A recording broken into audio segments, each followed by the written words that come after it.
Su señoría, toda vez que se han cumplido los requisitos así previstos en el artículo 154 del Código Nacional de Procedimientos Penales, como lo son la formulación de imputación y la previa vinculación a proceso, esta representación social solicita que, de acuerdo con las medidas cautelares contenidas en el artículo 155 del Código Adjetivo, se imponga la medida cautelar consistente en prisión preventiva que no exceda los 2 años. Una vez analizada la evaluación de riesgos, esta resulta idónea y proporcional para cumplir con los objetivos que desprenden del mismo Código Nacional de Procedimientos Penales, los cuales son asegurar la presencia del imputado en el proceso, garantizar la seguridad de las partes y evitar a toda costa la obstaculización del procedimiento, puesto que estudiadas previamente otras medidas cautelares no garantizan que solas o combinadas el imputado comparezca en el presente juicio. Dentro del informe de riesgos se desprende la siguiente información que justifica la solicitud que esta Fiscalía hace. Peligro de sustracción del imputado.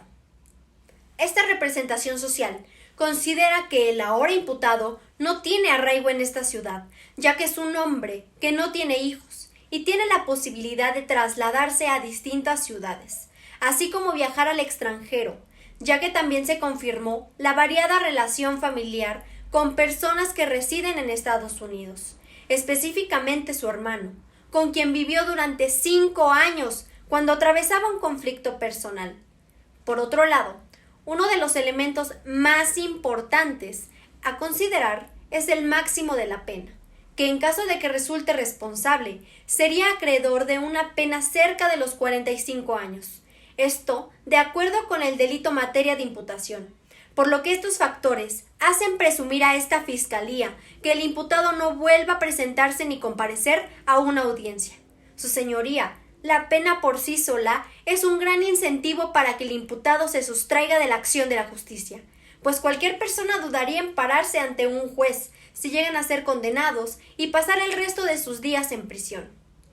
El mismo Código Adjetivo en su artículo 168, fracción segunda, establece que los criterios a considerar para el riesgo de sustracción precisamente es el máximo de la pena que podría enfrentar el imputado. Además, existe un riesgo a las víctimas u ofendido, ya que residen en la misma ciudad, y el riesgo a la sociedad, debido a que la acción cometida por el imputado no fue una acción aislada y el fin es claro, de crear el mal.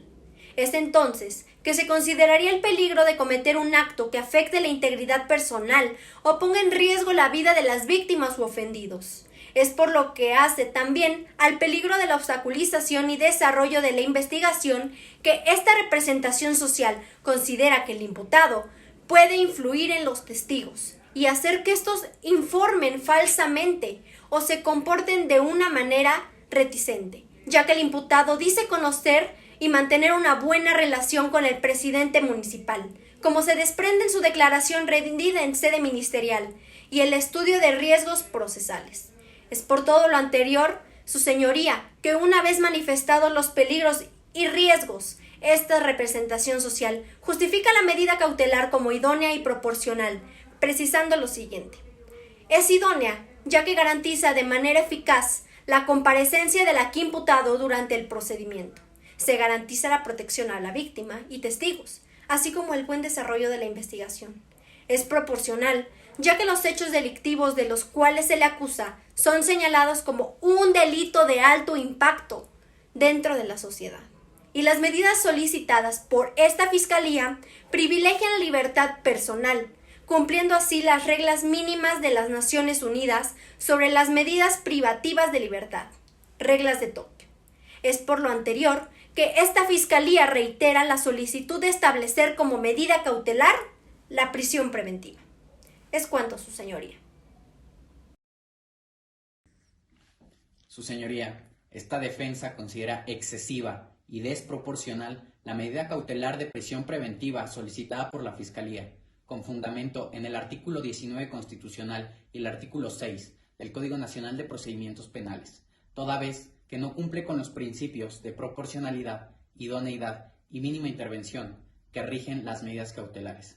ya que si bien es cierto existe una opinión técnica sobre la evaluación de riesgo emitido por la Unidad de Medidas Cautelares y Suspensión Condicional del Proceso del Estado de Solidaridad, donde establece un nivel de riesgo medio. A consideración de esta defensa, apreciamos que los argumentos presentados por la Fiscalía son subjetivos, ya que basa su análisis de riesgo del señor Ricardo Llosa en la posesión de un pasaporte y visa americana, los cuales se encuentran vencidos, presumiendo la falta de frecuencia con la que llega a viajar, por lo que de la misma forma le solicitamos no interponer la prisión preventiva,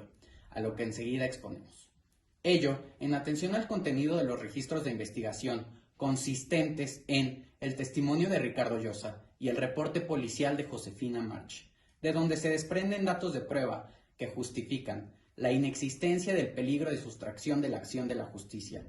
ya que de la misma opinión técnica sobre la evaluación de riesgo emitido por la Unidad de Medidas Cautelares y Suspensión Condicional del Proceso del Estado de Solidaridad, con fecha del 17 de marzo del 2017, en el cual establece datos de prueba para afirmar que el señor Ricardo Llosa cuenta con arraigo en el Estado de Solidaridad,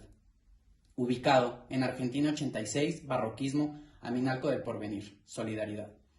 Inmueble que fue heredado de su madre, donde reside con su esposa, la cual depende económicamente de él, y con una relación matrimonial desde el año 2014. Además de que no hay datos de prueba que acrediten que el señor Ricardo Llosa conocía a la hoy occisa Ana Rodríguez.